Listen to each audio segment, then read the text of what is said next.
It is 6:30 in the morning on June 6, 1944, and the ramps of a 32 landing craft are dropping into gray, churning water off the coast of Normandy. Men from the 8th Infantry Regiment, United States 4th Infantry Division, wade forward into smoke so thick they cannot see the dunes ahead of them. They have spent months memorizing this beach.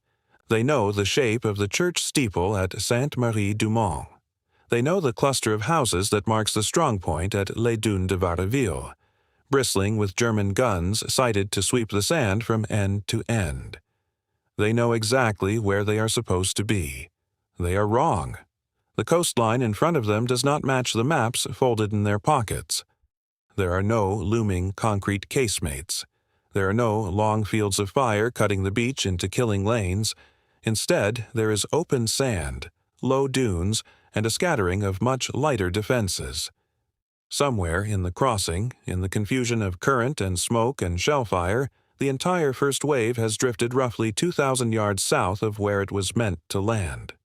An invasion built on years of planning, rehearsal, and precise navigation has gone, in naval terms, catastrophically off course, and it may have just saved thousands of lives.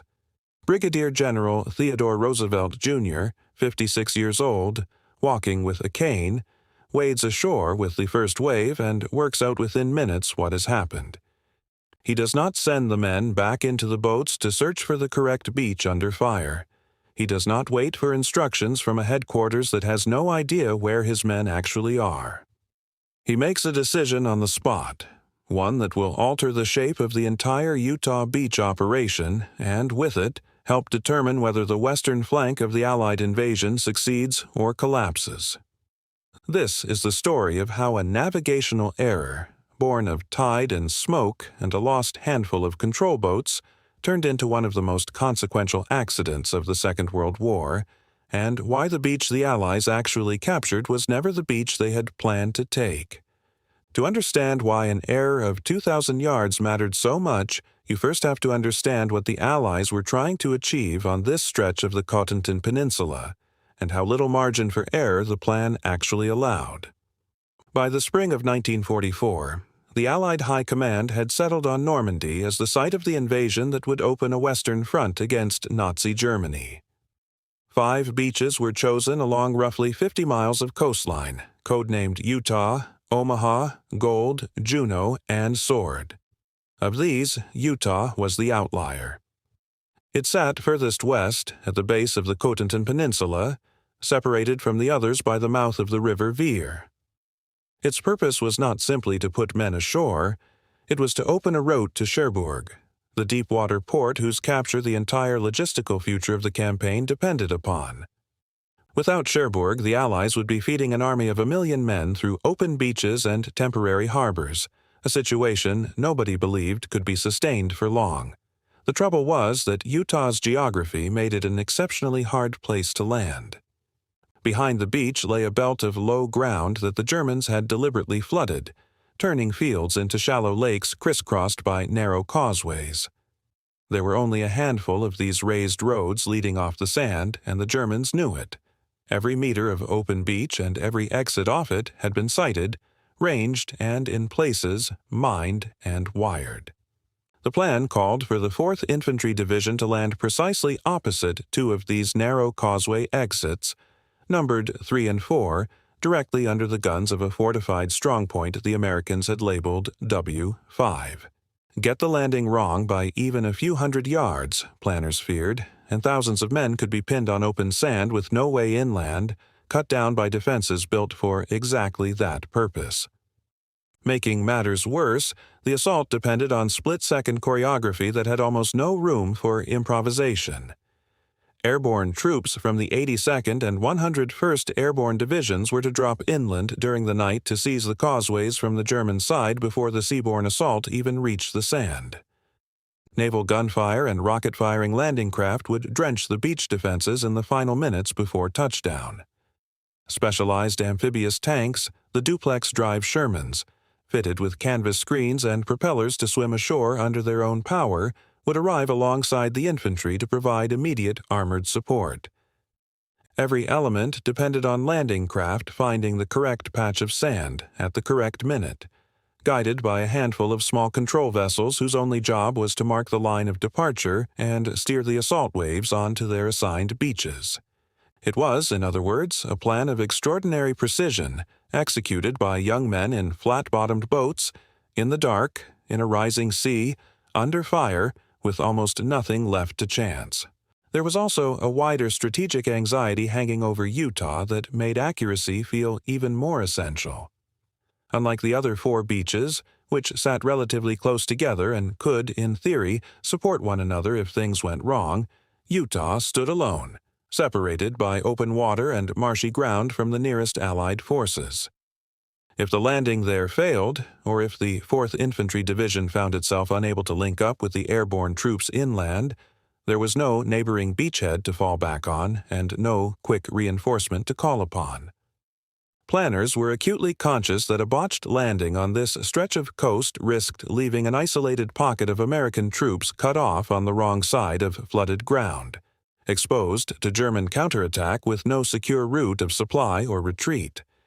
Every rehearsal, every study of tide tables and aerial photographs, every briefing given to the men of the 8th Infantry Regiment in the weeks before the invasion was built around the assumption that precision was not simply desirable but essential to the whole operation's survival, which is precisely why what happened next should, by every reasonable expectation, have been a disaster. The unraveling began before the first landing craft ever reached the beach. Of the 4 control vessels assigned to guide the assault waves onto Utah's Tear Green and Uncle Red sectors, 3 were lost.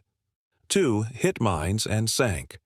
A third turned back to escort the slower-moving tank landing craft carrying the amphibious Shermans. That left a single small craft responsible for navigating the entire first assault wave onto 2 separate, precisely defined stretches of sand, in conditions that were rapidly making precise navigation close to impossible. The sea itself was working against them. A strong tidal current was running along this stretch of coast, far stronger than the planners had accounted for, pushing craft steadily southward, even as their coxswains tried to hold a straight course towards markers they could barely see. Compounding this, the preliminary naval bombardment, intended to soften the German defenses before the infantry arrived, had thrown up an enormous cloud of smoke, dust, and pulverized sand that hung over the beach for critical minutes on either side of the landing. The steeples and rooftops the coxswains had been trained to navigate by simply vanished. 20 landing craft, each carrying a 30-man assault team from the 8th Infantry, were now being steered largely by instinct, by a lone control boat using little more than a bullhorn to shout directions across the water, and by whatever landmarks briefly reappeared through the haze. The result was that the first wave came ashore not at exit 3, as planned, but roughly astride exit 2, close to 2,000 yards south of their intended beach. It is worth pausing on what that distance actually meant on the ground. 2,000 yards is a little over a mile, roughly the length of 18 football pitches laid end to end. In the context of a beach assault, where success or failure could turn on which precise strongpoint a company found itself facing, a mile was not a minor deviation. It was, by any conventional military logic, the kind of error that unravels an operation. The control vessel system that broke down that morning was, in itself, a small technical marvel that rarely gets much attention next to the tanks and guns of the invasion. Each was a modest craft, barely larger than a fishing boat, fitted with early radar and radio equipment and crewed by navigators trained to hold a fixed position offshore, using it as a kind of movable lighthouse from which every following wave of landing craft could take its bearing. The entire choreography of the assault, 20 boats in the first wave alone, each carrying 30 men of the 8th Infantry, depended on these small vessels functioning as reliable fixed points in a chaotic and moving environment. Losing 3 of the 4 to mines within the first hour of the operation was roughly equivalent to removing every road sign from a motorway junction at night and expecting traffic to still find its way through correctly. The single surviving control boat did what it could, rounding up disoriented landing craft that had lost their bearings and using a simple bullhorn, hardly more sophisticated than a fairground announcer's, to shout course corrections across open water thick with smoke and spray. That it managed to bring the assault ashore at all, let alone in reasonable order, says a great deal about the skill and nerve of the men crewing it. The landing craft themselves, the now famous Higgins boats, were flat-bottomed plywood and steel vessels barely 11 meters long, designed to run directly up onto a beach and drop a bow ramp so troops could disembark straight into the shallows. More than 1,000 of them took part in the D-Day landings as a whole. They were maneuverable in calm water, but notoriously difficult to hold on a precise course in a strong cross-current, particularly when the coxswain's visual references kept disappearing behind drifting smoke. It did not take much of a nudge from the tide, sustained over the several kilometers of the run-in from the transport ships to the beach, to compound into an error measured in the better part of a mile by the time the ramps finally went down. If you're finding the story so far interesting, a quick subscribe helps more than you know, and there's a great deal more still to come. What makes Utah Beach remarkable is not simply that the landing went wrong, but what the men on the ground chose to do about it. Major General Raymond O. Barton, the divisional commander, and his staff quickly worked out from radio reports and their own observation that the assault had gone in far south of where it should have. Roosevelt, ashore with the first troops and one of the most senior officers on the beach, made his assessment even faster. He walked the seawall under sporadic fire, cane in hand, studying the ground his men had actually landed on rather than the ground the plan said they should be defending. What he found was, in its own way, extraordinary. The beach here was less heavily obstructed than the intended landing zone further north. The German defenses facing this stretch of sand were noticeably thinner than those clustered around strongpoint W5 and the causeway exits the plan had targeted. The accident of tide and smoke had, by chance, delivered the American assault onto one of the weaker points in the entire German coastal line. Roosevelt weighed the alternative. Reorganizing thousands of men on an active beach under fire and attempting to move them a mile north to the original objective meant exposing them in the open for far longer, crossing ground that had not been cleared, and inviting exactly the kind of congestion and delay that was, at that same hour, beginning to strangle the landings at Omaha Beach further east. Instead, according to the accounts of the men who were there, he turned to his officers and said simply that they would start the war right there. It is a short line, and it has become one of the most quoted moments of the Normandy campaign, but its significance lies less in the words than in the decision behind them. Rather than trying to force reality to match the plan, Roosevelt adapted the plan to match reality, and ordered every subsequent wave of troops, vehicles, and equipment redirected to the new, unplanned landing site. That decision rippled outward through the rest of the operation. Engineers began clearing the beach obstacles in front of the actual landing zone rather than the intended one. The amphibious tanks, delayed slightly by the same currents and confusion, began coming ashore in support of infantry who were now fighting from ground the plan had never anticipated.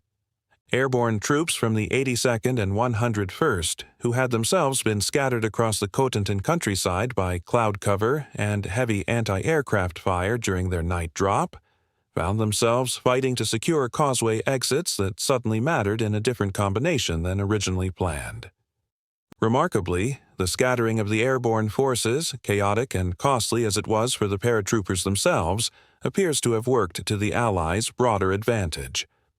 Small, isolated groups of American paratroopers turning up in unexpected places across the peninsula sowed enough confusion among German units that a coordinated counterattack against the beachhead never properly materialized in those first critical hours.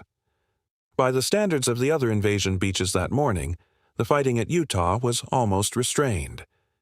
Roughly 23,000 men came ashore on June 6th, moving off the sand along the causeways the airborne troops had helped secure, pushing inland through flooded fields and hedgerow country towards a link-up with the paratroopers.